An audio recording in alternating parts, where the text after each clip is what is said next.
오늘은 115번째 파라샤 민수기 20장 14절에서 22장 1절 말씀에 대해서 좀 공부해보죠. 하나님과 함께 여행하기, 하나님과 함께 여행하는 것, 하나님과 함께 걷는 것, 하나님과 함께 동행하는 것.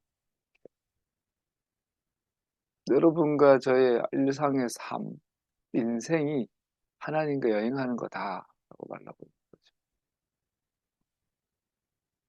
여행에 어려움이 없을 것이라는 우리의 기대는 처음부터 부서졌습니다.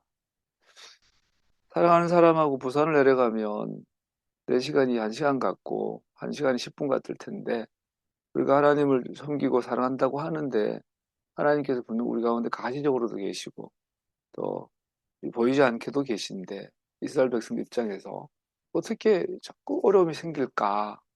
그래서 그런 기대가 처음부터 무너졌다. 이번 샤밧의 본문이 애굽을 떠난 후 여행에 대한 대략, 즉 우리의 여행 동반자이신 하나님과 여행에서 겪는 어려움들을 자세하게 설명하고 있다는 것은 매우 중요합니다. 우리에게 신실하심과 사랑을 약속하신 하나님께서 모든 난관을 이기게 하신 능력을 증명하신 우리 하나님께서 왜 우리에게 여행 중에 어려움을 허락하시고 뿐만 아니라 실제로 곤경에 처하게 하시는지를 이해하는 것은 사실 가장 어려운 일입니다. 예수 믿으면 뭔가 잘 될 줄 알았는데 예수님 믿고 예수님께서 내 인생에 분명히 어제나 오늘이나 내일이나 함께 하시는데 여전히 어려움이 있고 또 나아가서 어려움뿐 아니라 공경에 실제로 빠지기도 하고 어떻게 이럴 수 있지? 여행은 매우 혼동스러우며 우리가 배워야 할 교훈들은 여전히 우리 앞에 있습니다. 오늘 본문은 그러한 우리에게 메시지를 주고 있다라는 거죠.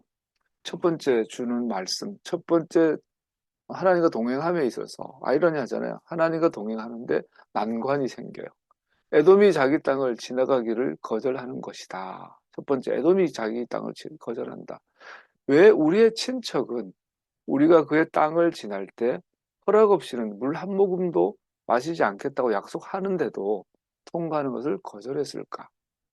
에돔 땅을 통과하지 못하는 것은 길을 벗어나는 것이기에 이는 작은 문제가 아니었다. 이를 통해 하나님께서 우리로 배우게 하시는 것은 무엇인가? 지름길이 언제나 우리를 위한 하나님의 계획인 것은 아니다.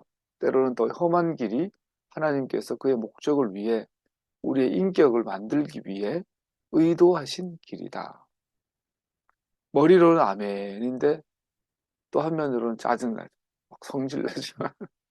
이 왕래대로라고 산 정상으로 가야 이 지역 특성상 우리나라 같은 골짜기로 가야 또 따뜻하고 보호가 되고 물도 있고 하잖아요. 근데 이 지역은 그렇다고 하더라고요.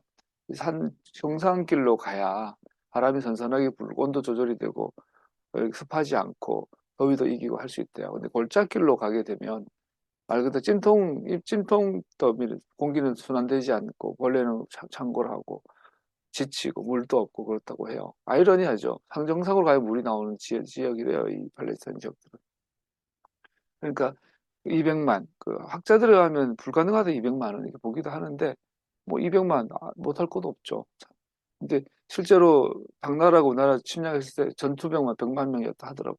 고대 사회에서는 우리가 인구 동원 규모가 다르죠. 2, 300만 정도가 대규모가 진행을 하고 있는데 바람이 불지 않고 습하고 물이 없고 좀 이따가 그 막 불평불 일어나잖아요. 이거는 정말 쿠데타가 혁명이 일어날 밖에 없는 쿠데타가 일어날 수밖에 없는 쿠데타 혁명은 아닌데 상황으로 모는 거죠. 그것만큼 하나님과 동행하는 삶이 녹록지 않다. 두 번째 직면한 어려움은 우리로 더욱 실망하게 하는 것은 지도자들 중 한 명인 아론의 죽음입니다. 내 가까운 지인들이, 내 친구들이, 내 친척들이 나를 배신하고 나를 멀리하는데 나아가서 내가 믿었던 사람, 내가 의지하는 지도자, 리더가 돌아가셨어요. 이거는 엄청난 멘붕이었겠죠. 아론은 처음부터 우리와 함께하였고 대사사장의 직무를 감당하였고 성막을 흥결케 하였으며 우리를 대신해 주님 앞에서 봉사하였습니다. 강하고 검증된 지도자가 필요할 바로 그때에 주님께서는 그의 생명을 거두셨습니다. 얼마나 실망스럽습니까? 우리의 슬픔은 30일 동안 그의 죽음을 애도하면서 명백해집니다. 관습을 따라 앉아서 우리는 떠난 자의 삶을 기억하고 되새겨봅니다. 아론을 잃어버림에 더하여 우리는 엘리에제르를 그의 자리에 앉혀야 합니다. 이러한 변화의 시기는 항상 힘이 듭니다. 이를 통해 주님께서 우리로 배우기 원하시는 요지는 무엇입니까? 인간 지도자는 중요하지만 그들은 궁극적으로는 중요하지 않다. 첫 번째가 친척들한테서조차 믿었던 사람한테조차도 버림받았을 때 이것을 통해서 우리는 하나님께서 나를 더 인간답도록 사람답도록 만들기 위한 훈련의 과정이다. 가 교훈이었다면 두 번째 이 어려움의 교훈은 어, 결국에는 하나님께서 우리의 지도자다. 사람을 신처럼 지도자로 이제 존중하고 존경하고 대접하고 해야 되지만 사람을 믿지 마라. 말하고 있는 거죠. 하나님은 당신이 우리를 인도하시는 분이심을 기억하고 우리는 끊임없이 그의 거룩하신 인도하심을 구해야 한다는 것을 기억하기를 원하십니다. 예를 들면 우리 촛불혁명 이후에 문재인 정부 들어섰을 때 일이 하고 싶은 거 다 해. 일이 하고 싶은 거 다 해라 했더니 검찰개혁도 안 하고 세월호 사건 조사도 안 하고 언론개혁도 안 하고 법무부 사법개혁도 안 하고 재벌개혁도 안 하고 부동산개혁도 안 하고 나라가 엉망진창이 되게 하는 오히려 그 단초를 마련해준 그런 정권이 결과적으로 되어버렸죠. 어, 그래서 정말 좋은 정권 지도자 대통령이 세워졌다고 생각했는데 가장 세워지지 말아야 될 유형의 지도자를 뽑아버렸던 거죠, 우리가. 물론 그 당시 대안이 없었지만 우리가 인생에 있어서 그걸 교훈을 배웁시다라고 사람을 지도자로 존중하지 할 때 존중하더라도 믿지 말자. 우리 뭐 최근에 다음 정권이 되던 또 우리 개인의 삶, 교회 목사님도 마찬가지고 집안의 가장도 너무 믿지 마라. 우리 부모님도 너무 믿지 마라. 우리 서로 너무 믿지 말자. 그냥 서로 사랑하자. 이러면 되겠죠. 세 번째 난관, 그 다음에 만난 어려움은 전쟁. 이제는 더 어려워지죠. 친척. 그 다음에는 뭐였죠? 그 다음에 지도자의 부재. 그리고 전쟁. 더 악화됩니다. 가나안 왕은 우리를 이길 수 있다고 생각했지만 하나님께서 우리에게 승리를 주셨습니다. 여전히 우리는 전쟁으로 상처 입기 쉽고 우리를 없애버리는 사람들 존재합니다.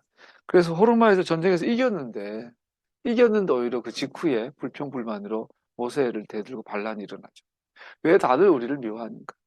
우리는 다른 누군가를 다치게 하지 않았는데 우리는 싸울 때 우리 자신을 공격하게 됩니다. 그래서 우리가 이 전쟁이 무서운 것은 우리가 그렇잖아요. 밖에서 너무 긴장하고 살면 와서 자기 가족들한테 화풀이 하죠. 우리 심리상. 그래서 밖에서 막 친절하고 밖에서 인간관계 가운데 안 부딪히려고 매너를 지키고 이런 스트레스가 집에 오면 막 풀어져 버리는. 결국 우리 자신을 공격하게 되는 이 전쟁의 본질이 되죠. 우리가 가는 곳마다 우리를 피하고 악화되고 공격을 받습니다.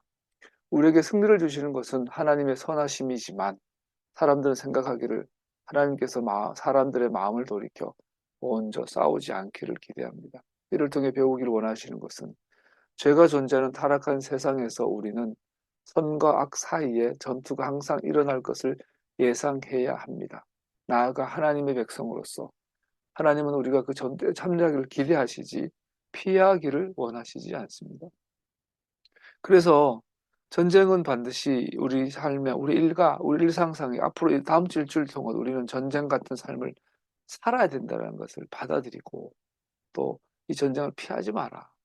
그래서 이 전쟁에서 안으로 밖으로 다 승리하자. 밖에서도 승리하고 안에서도 승리하자.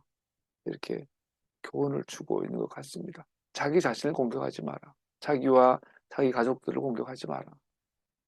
이렇게 이해하면 좋을 것 같죠?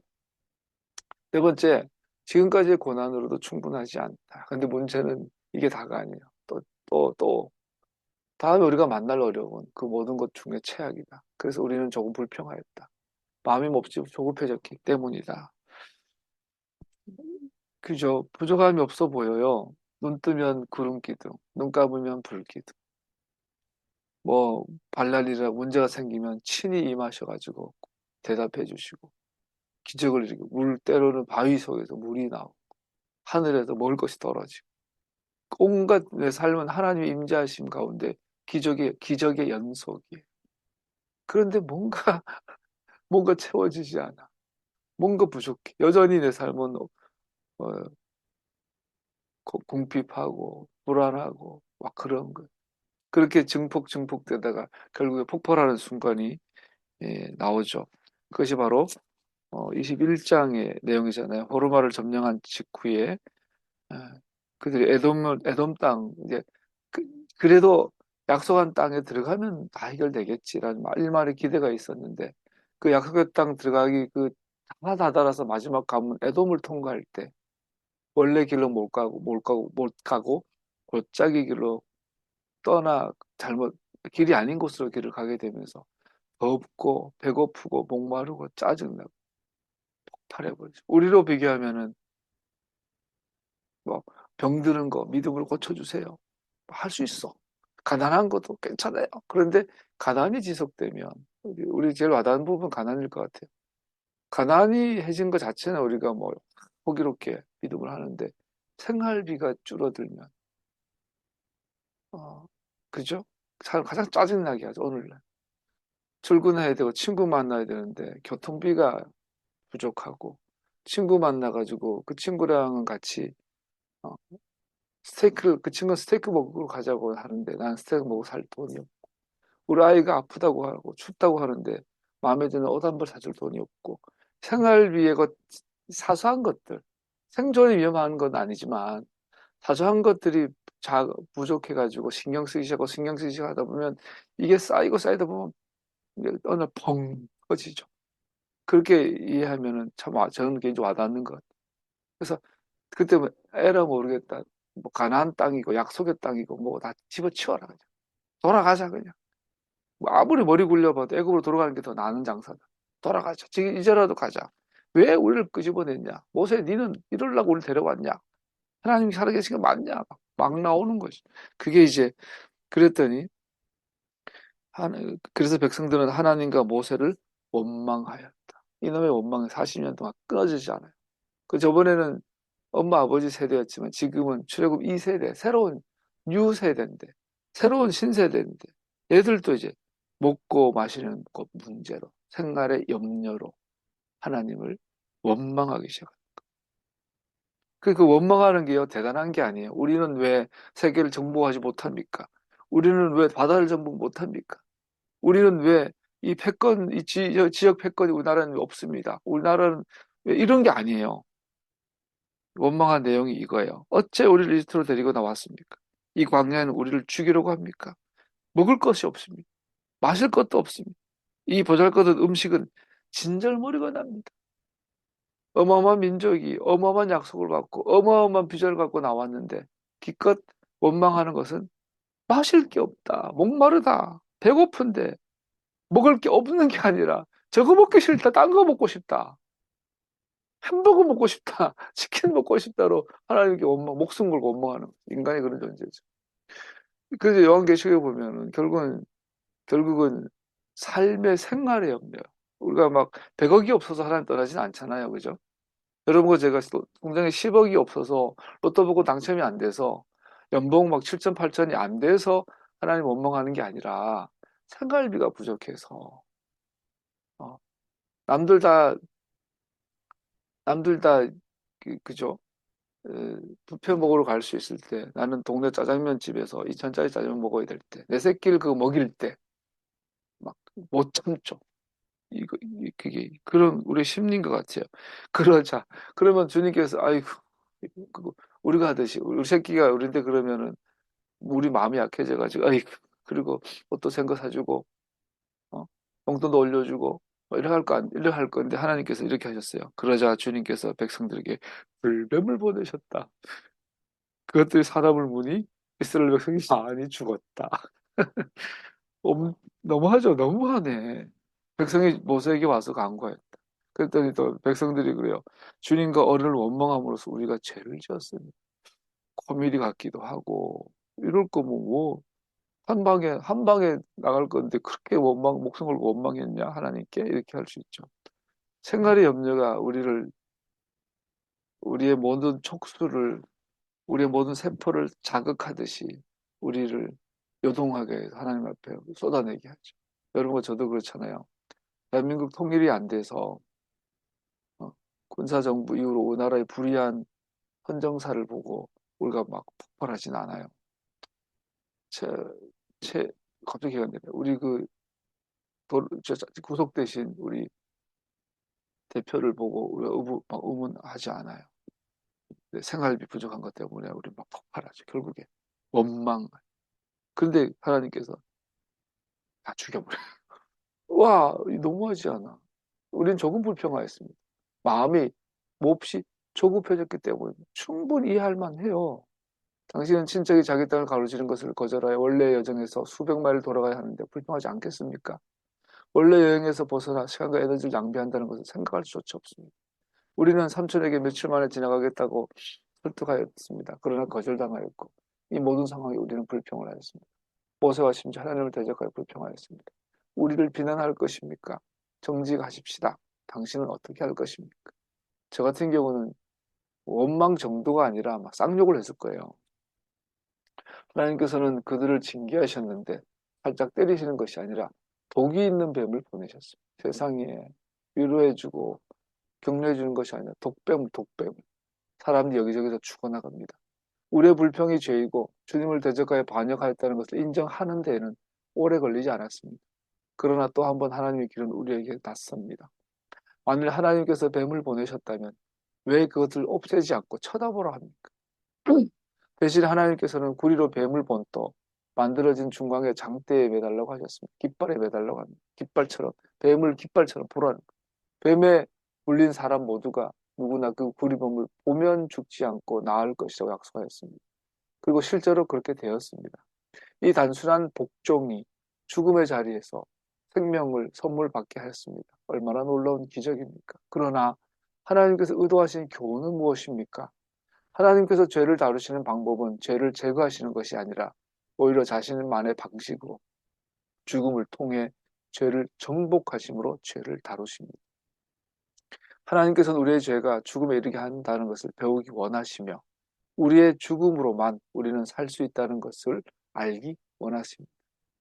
그래서 하나님께서 돌짝밭, 예수님께서 가시밭, 들가밭, 옥토밭 이렇게 하고 있는데 어, 완전 돌짝밭이나 떨어져 있으면 아예 싹이 안 나면 몰라요. 싹이 났어요. 이 가능성이 보여. 우리잖아. 여러분과 제 속에 믿음의 싹이 있잖아요. 믿음의 싹이 올라오잖아요. 근데 언제 꺾이냐? 생활의 재리와 염려 때문에. 그래서 열매 맺지 못해. 그 옥토밭에 떨어진 애들 열매를 맺어. 결국은 여러분과 뒷심이 약하는 거죠. 믿음의 뒷심.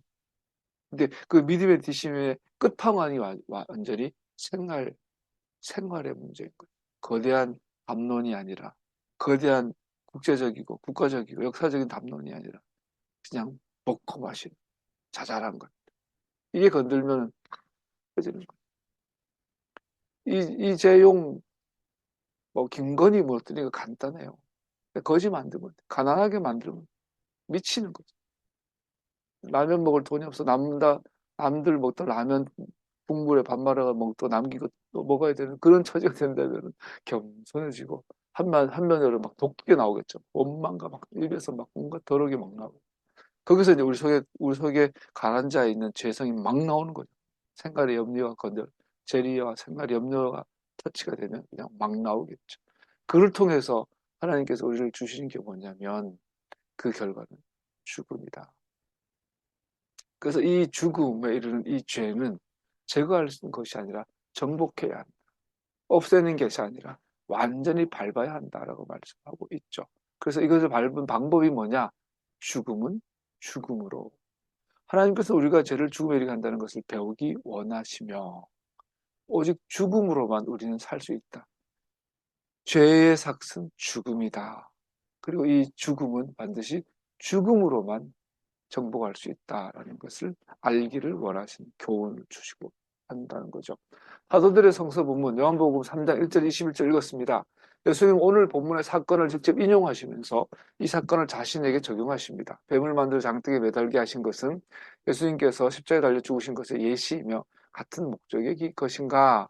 요한복음 3장 14, 15 모세가 광야에서 뱀을 들어올린 것처럼 인자도 들어올려져야 한다. 그래서 그를 믿는 누구든지 영원한 생명을 얻게 될 것이다.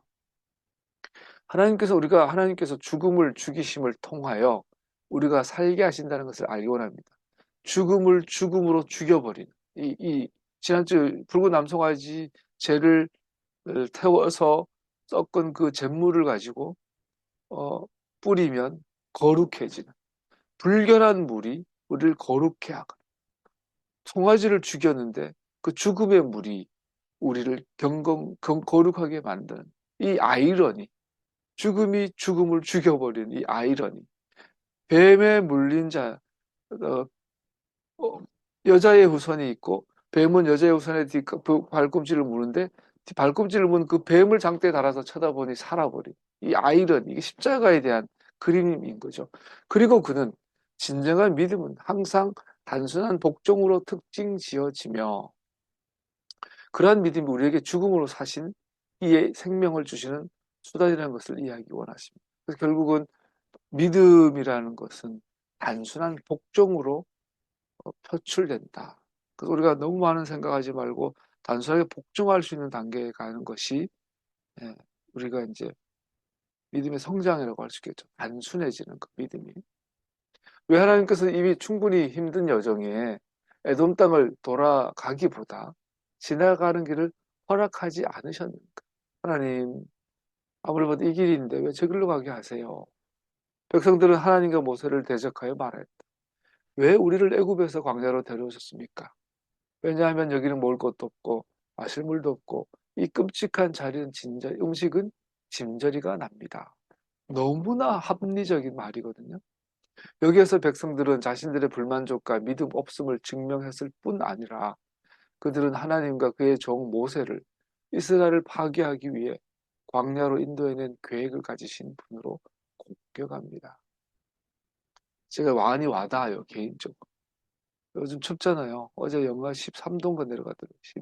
12점 뭐였던가? 안 춥더라고, 이상하게. 안 추워도 이상하고 날씨를 봤는데 12.5도야. 영하 12도인데 왜 안 춥지? 그렇게 뛰어다녀요, 밤새. 뛰어다녀 보니까 진짜 이 생각 들어요. 정말 오늘 읽는 본문 그대로 생각 들어요. 하나님 날 떠났나 보다. 나는 목사가 아닌가 보다. 우리 교회를 원하지 않으신가 보다. 내가 이런 목회하는 걸 하나님께서 원하시고 인정하지 않나 보다. 그러니까 이렇게까지 버텨야 하지. 이런 생각이 정말 많이, 정말 쑥쑥 들어옵니다. 그런 생각들이 순간순간 들어옵니다. 여러분도 그러지 않나요? 뭐 지금까지 우리 크게 나쁜 짓 안 했잖아요, 우리 공동체. 여러분들 개인적으로 살아보려고, 바르게 잘 살아보려고 막 하는데, 뭐 쑥쑥 풀리는 건 잘 없어요. 뭐 결혼하면 뭐가 될 줄 알았더니, 결혼하면 또 그 다음 난간. 어제 선미가 내가 어제 왔다 갔다 하면서 여러분 이야기 들으는 선미가, 내가 그때 그래서 이런가, 막 이런 생각 하잖아, 우리가. 그렇게 하는 거, 그 생각 당연히 들어요. 저도 막, 나는 저주받았나? 버림받았나? 하나님 날 떠나셨나? 그 생각이 막 계속 카페 캐dem할 때 커피를 새벽 3시, 4시까지 볶다가 그 새벽길에 문 닫고 이제 내려오면 동네 새벽 예배가 시작이 돼요. 그 목사님들이 그렇게 부러워. 아, 저분들 새벽에 설교를 할 수 있네. 교인들이 찾아오고 예배당이 있네. 그리고 이제 성내창길을 걸어오면 눈물이 나죠. 나는 버림받았나 봐. 이 질문이 지금까지 끊임이 없어요. 지금까지. 어, 이 음식은 진절머리가 납니다. 이게 여러분과 저의 뭐, 여러분은 아니겠지만 나는 그런 생각. 그래서 그때 이제 믿음 없음이 증명되는 것이고 하나님과 그의 종. 그래서 여기서 나오는 게 뭐죠? 원망이죠. 진짜 나도 하나님에 대한 원망이 막 나오고 하나님. 그러니까 그렇죠. 하나님께 원망이 나오죠. 또 하나님 원망하고 나면 반드시 누구에 대한 우리 주변 누가 안 도와주나? 누가 나 무시했나? 누가 나 하냐? 주변의 동료 가족이나 친척이나 친구를 원망하는 쪽으로 나가기도 하지요. 이 비난은 간교한 뱀이 에덴에서 하와와에게 산 말과 유사합니다. 하나님께서 왜 이것을 이렇게 무섭게 징계하시고 조금의 위로도 안 하고 그냥 곧바로 독병 보내서 다 불려 죽게 만들어버려. 사람 죽여버려. 죽인 게 아니라 죽어버리게 돼요. 결과적으로. 이건 왜 하나님이 이렇게 엄격하게 하셨을까? 마치 이것은 에덴 동산에서 뱀이 하와를 유혹했고 하와가 동의한 것과 유사하기 때문입니다.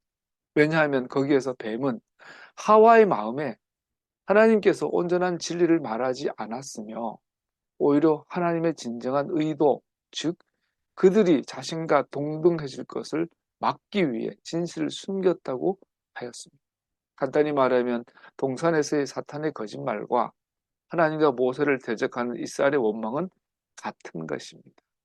사탄의 거짓말과 하나님과 모세의 원망하는 이스라엘의 원망은 같은 것입니다. 그들은 하나님을 악한 의도를 숨긴 분으로 묘사합니다.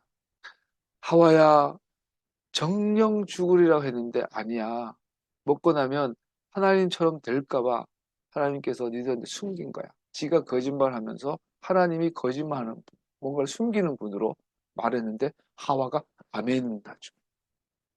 이것이 마치 여러분과 제 삶에 일어나는 불평불만의 본질이라는 것, 원망의 본질이 돼요. 하나님께서 저도 그렇잖아요. 약간 제 입장에서 분명히 하나님은 부자인데 그 기도만 아니 아버지 하나님 아버지 나의 아버지시야. 아버지는 부자인데 나는 왜 가난해? 이거 너무한 거 아닙니까? 부모가 부자면 자식도 부자여야 하는데 하나님께서는 넉넉하시고 풍성하신데 왜 우리는 가난해야 합니까? 나오는 거. 뭔가 숨기는 분, 꿈꿔지고 안 주는 분으로 우리가 이해를 하게 되죠. 먹을 것과 마실 것이 없습니다. 이 끔찍한 음식에 진저리가 납니다. 이 먹을 것과 마실 것이 하나님 주신 거거든요. 근데 이게 진저리가 납니다. 그들은 하나님께서 자신의 필요를 제공하실 수 없는 분으로 그래서 여행이 더 힘들어졌다고 공격합니다. 먹을 것과 마실 것이 없다. 정말입니까? 하나님께서는 기적으로 바위에서 마실 것을 내셨고 하늘에서 만나를 메추라기 고기를 주시지 않았습니까? 그러나 진짜 문제가 다음 구절에 나타납니다. 이 끔찍한 음식에 진저리가 납니다. 하나님이 주신 것에 진저리가 납니다. 몹시 싫어합니다. 구역질 납니다. 라는 단어의 후추는 하나의 다른 곳에서 4번 사용됩니다. 여러분 돌아보시면 하나님 주신 게 많아요. 그죠? 근데 우리 이렇게 말하고 있어요. 하나님 내게 주신 것이 감사한 것이 아니라 구역질 납니다. 난 당신이 주신 것에 진저리가 납니다. 창세기 21장 46절 해 사람의 딸들 때문에 사는 게 진저리가 납니다. 출애굽기 1장 애국 사람들이 이스라엘 백성이 번성하는 것을 보고 매우 싫어한다. 레위기 10장 하나님께서 이스라엘 백성에게 가나안의 우상을 섬기는 것은 하나님께서 몹시 싫어한다. 민수기 12장 모압은 이스라엘의 수가 많고 군사적 위협을 주기 때문에 몹시 싫어해. 우리가 뭐 어떻게 예를 들까요? 그죠? 여러분과 제가 돌아보면 하나님께서 주신 게 태반인데 이것을 감사하기는커녕 협오하고 있고 부엌질나고 있다고 말하고 있는 수도 있지요. 우리가 그러고 있는지도 몰라요. 그죠? 불평하고 원망의 본질은 바로 하나님이 내게 주신 것에 진저리가 난 그런 표현이랍니다. 흥미롭게도 히브리어의 같은 의미인 후추는 같은 자음인 후추는 가시, 가시의 고통 없이 괴롭히다의 뜻입니다. 그러므로 싫어하다라는 진절이 나는 물건이 그 사람의 몸에 가시가 되는 것과 같은 의미의 무엇인가 누군가입니다. 이스라엘 백성들은 하나님과 그의 종 모세를 자신들을 파괴하려는 악한 계획을 가진 자로 공격했을 뿐 아니라 생존을 위해 주신 음식과 물을 기적적으로 제공하신 것을 조롱하고 멸시하고 있습니다. 구치. 예수님께서 머리에 가시관을 쓰셨어요. 그가 찔림은 우리의 죄악을 인합니다. 예수님께서 특별히 가시관을 쓰시고 막 찔렸는데 그 고통은 우리의 어떤 구체적인 죄 때문이냐면 우리의 불평, 불만, 원망. 불만은 가져야 돼요. 불평해야 돼요. 그래야 발전하죠. 그러나 여기서 말하는 불평은 후추가 아니라 후추로서의 불평이죠. 이건 하나님께 가시가 돼요. 하나님께서 주신 것을 그렇잖아요. 애들이 어릴 때는 엄마 아빠가 주면 그냥 덥석덥석 받아 먹어요. 입에 넣고 씹었다가 입에 넣어서도 맛있게 먹어요. 우리 언제 그 이야기 하면 지금도 기절하려고 그러는데. 어릴 때 내가 씹어가지고 넣어주면 잘 먹었거든. 그런데 이제 애들이 커서 기숙사 생활하고 사회생활하고 친구를 만나고 알바해서 돈도 벌어보고 그러고 나면은 이제 옷 한 벌 사줘도 짜증내죠. 엄마, 나 그런 옷 싫다고. 양말도 이거 사줘, 저거 사줘. 이제는 생겨요. 그래서 지들이 원하는 거 안 사주면 막 애들이 막안 좋아해요. 애가 우리 애들 보니 그래도 착하니까 싫은 데서는 안 하는데 안 하더라고. 근데 뭐 어떤 놈들은 대놓고 이거 싫어 막 집어 던지고 한다. 옛날에는 그렇게 좋아하던 하나님께서 주신 것이 몹시 싫어지. 그치. 이 감사하지 못하는 거죠. 이게 그런 죄들이 예수님의 머리에 쓰신 가시면류관인 거죠. 이것이 하나님의 진노를 일으켰고 그런 고집센 자녀들에게 독사를 보내셨습니다.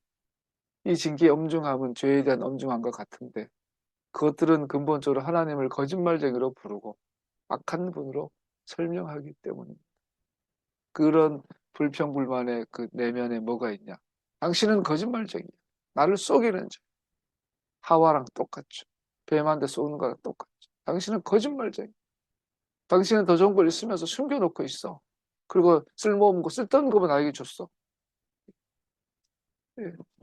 다섯 번째 혹독한 이런 징계는 이스라엘로 자각하게 하였습니다. 근데 감사한 건 출애굽 첫 번째 세대는 거기서 다 죽었지만 이 두 번째 세대는 그래도 지혜로웠나 봐요. 얼른 너무 홧김에 확 했다가 하나님께서 이건 아니야라고 하는 모습을 보고 정신을 번쩍 차린 것 같아요. 다음 절에서 그들은 처음으로 이스라엘 역사상 처음으로 자신들의 죄를 자백하고 중재를 간청하고 있습니다. 21장 7절에 보면 그래서 백성들은 모세에게 와서 말하기를 우리가 주님과 당신께 대적함으로 죄를 지었습니다. 주님께 기도해 주십시오. 그래서 주님께서 우리로부터 뱀을 물러나게 가게 해 주십시오. 그리고 모세는 백성들 위해 기도하였다. 이스라엘 역사상 최초예요.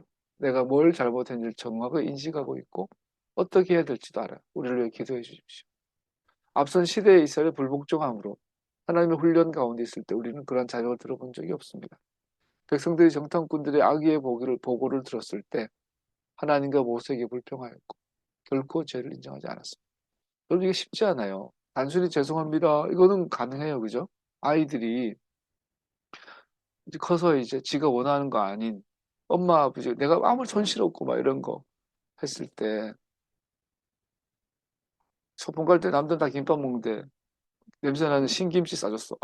그러면 그러면은 항상 성질 냈다가도 미안하니까 엄마 미안해 할 수는 있어요. 그런데 그거를 친구들 앞에 냄새나는 그 신김치 음식을 내놓고 정말 감사하게 먹기는 쉽지 않죠.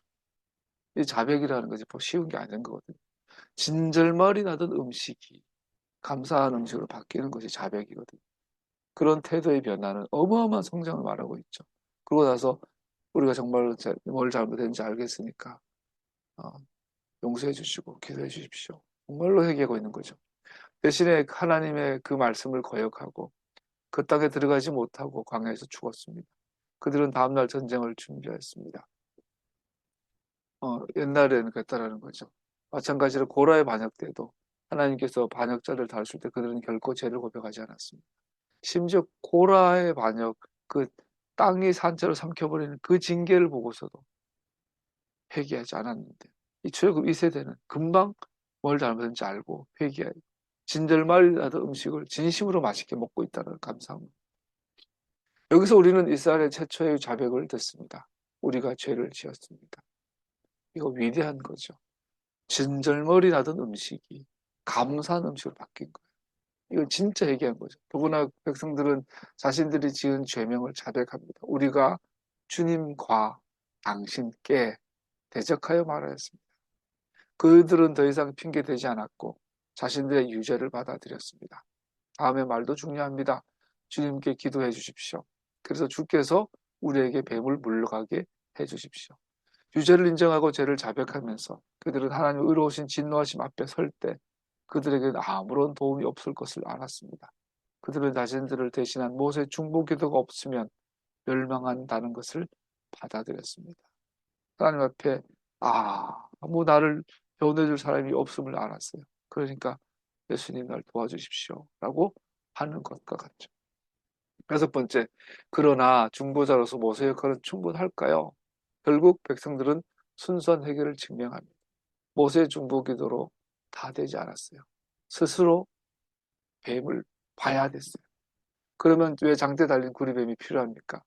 여기서 오늘 사도들의 성서 본문에 명확한 연관 관계가 드러나는데, 뱀은 백성들의 죄, 성경 전체에서 뱀의 모양은 필연적으로 아담 하와를 미혹하는 사탄의 역할과 관련됩니다. 뱀은 백성들의 죄뿐만 아니라 죄의 결과, 즉 죽음을 나타냅니다. 뱀은 죄와 죽음을 나타냅니다. 백성들이 단순히 회개하는 것만으로 충분하지 않았습니다. 죄를 깨닫고 자백하고 회개하는 것만으로 충분하지 않다. 백성들은 하나님과 화해하기 위해서 하나님을 믿는 믿음, 즉 하나님 홀로 죄의 문제를 해결하실 수 있고 기꺼이 그러기를 원하신다는 믿음이 필요하다는 사실을 이해할 필요가 있었습니다. 회개하고 자백하고 반성하고 뉘우치고 고치는 것도 필요하지만 더 궁극적으로 하나님만이 죄를 해결할 수 있는 분이시라는 것을 믿는 믿음이 필요했다. 그래서 하나님께서 모세에게 뱀을 만들려고 하셨습니다. 그렇지만 하나님께서 모세에게 무언가를 만들려고 하실 때와는 다르게 하나님은 특별히 어떤 재질로 만들려고 말씀하지 않으셨습니다. 모세는 브론즈를 선택합니다. 아마도 히브리어 뱀 메카시는 구리 메카샷과 같은 발음과 자음을 갖기 때문입니다. 그러나 번제단과 그 기구를 또한 구리로 만들었고, 그래서 장대 위의 뱀은 희생제단과 물질적, 물리적 연관성이 있음을 생각하면 매우 흥미롭습니다. 뱀의 재질은 모세가 자발적으로 동으로, 구리로 만들었는데 이것은 번제단과 같은 재질이다. 이것은 어, 의미가 있겠죠. 번제, 희생제사. 죽음과 죄의 상징인 장대에 매달려 있어서, 깃발에 매달려 휘날리고 있어서 사망의 죽음과 죄의 죽음을 그리고 있음이 핵심입니다. 사망이 흔들리고 있고 죄의 죽음이 깃발처럼 흔들립니다. 이것은 예수님께서 자신을 십자가에 못 박으셔서 달리신 것과 연결되는 그림입니다. 모세가 광야에서 뱀을 높이 들어올려 죽음의 원인이 되는 사망이 죽고 죄가 죽음을 맞이하는 것처럼 인자도 들어올려졌다. 즉 죽음을 죽이시고 죄의 결과를 제거하시기 위해 십자가에 달리셨다. 십자가에 달리신 그분을 바라보면 산다. 그러나 어떻게 장대에 매달린 뱀이 독사의 도구로 죽어가는 사람을 구하는 그림이 될 수 있는가? 뱀의 물어서 죽는데 뱀을 쳐다보면 산다. 하나님께서 완성하신다고 약속하신 것을 신뢰함으로 그 대상 자체를 바라봄으로 이루어집니다. 그리고 실제로 그들이 바라보았을 때 치유받았습니다. 그래서 오늘 사도들 성서 본문의 예수님의 말씀은 다음 구절의 전주가 됩니다. 하나님께서 세상을 그렇게 사랑하사 그의 유일하신 아들을 주셨고 그래서 그를 믿는 누구든지 멸망하지 않고 영원한 생명을 얻을 것이다. 십자가에 달리신 그분을 믿는 믿음으로 영생을 얻고 멸망하지 않을 것이다. 영원토록 우러신 하나님의 공의로우신 진노하심 아래 멸망할 운명을 지닌 죄인들이 예수님을 유일하신 구주로 바라봄으로 죄의 질병으로부터 고침받는 이 사실은 성경 전체의 주제를 형성하고 있습니다. 바울의 말을 마음에 새깁시다. 고린도후서 5장 21절 하나님께서는 죄를 모르시는 분에게 우리 대신에 죄를 씌우셨습니다. 그것은 우리가 그리스도 안에서 하나님의 의가 되게 하시려는 것입니다. 골로새서 2장 13, 14절 또 여러분은 죄를 지은 것과 육신의 할례를 받지 않은 것 때문에 죽었으나 하나님께서는 여러분을 그리스도와 함께 살리시고 우리의 모든 죄를 용서해 주셨습니다. 하나님께서는 우리에게 불리한 조문들이 들어있는 빛 문서를 지워버리시고 그것을 십자가에 못 박으셔서 우리 가운데서 제거해 버리셨습니다. 우리의 모든 죄가와 죄의 기록들을 십자가에서 주님께서 피 흘려 주심으로 다 지워버리셨다는 사실을 우리는 믿어야 합니다. 예수님께서 사형집행틀에 달리셨을 때 아버지는 그를 죄와 죽음 자체로 심지어 뱀과 같은 것으로 취급하셨습니다. 그러나 예수와의 죽음으로 예수님은 죄와 죽음을 정복하셨고 죽음의 권세를 가진 자를 무장해제시키셨습니다. 예수님이 십자가에 달리셔서 마지막 가상 7원 아버지 마지막이 아니라 나를 왜 버리셨나이까.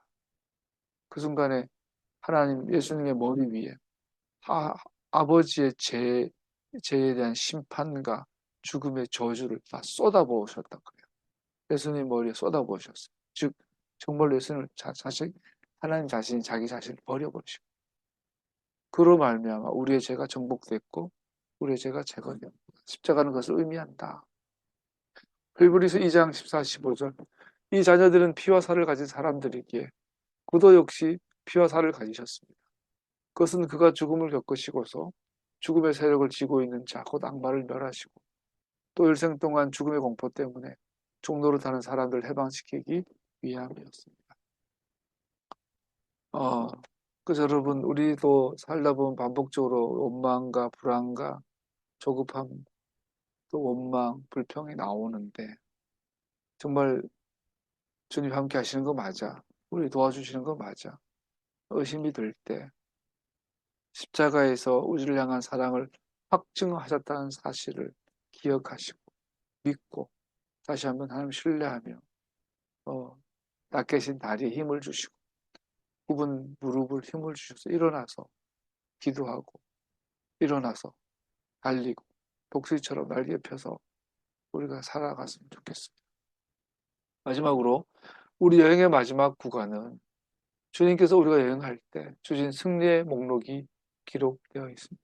우리가 마지막 죽음의 시간들이 다가오면 우리의 인생을 마무리할 때 내 인생 전체에 있어서 주님께서 이루셨던 승리의 목록들을 주마등처럼 기억을 하고 그를 요원으로 남기고 갈 수 있으면 좋겠죠. 모든 사람들은 우리와 싸우려 합니다. 어느 누구도 우리를 손님으로 여행자로조차도 환영해 주지 않습니다. 우리의 이 길의 모든 발걸음에 전투를 치러야 합니다. 그러나 주님께서는 우리에게 약속하신 것처럼 신실하십니다. 우리는 바산왕 옥뿐 아니라 아모리와 시혼도 패퇴시킵니다. 이 나라들은 건실한 제국이었습니다. 주님께서는 우리에게 전투의 승리를 통하여 그 나라들을 우리에게 주셨습니다. 내가 10대에 이런 도전이 있었는데 이렇게 승리했다. 20대에 이런 유혹이 있었는데 이렇게 승리했다. 내가 30대에 이런 일들을 겪었는데 결국엔 승리했다. 내가 결혼해서 이런 문제가 일어나고 내 삶에 수많은 난관들이 있었지만 나는 끝까지 믿음을 지켰다.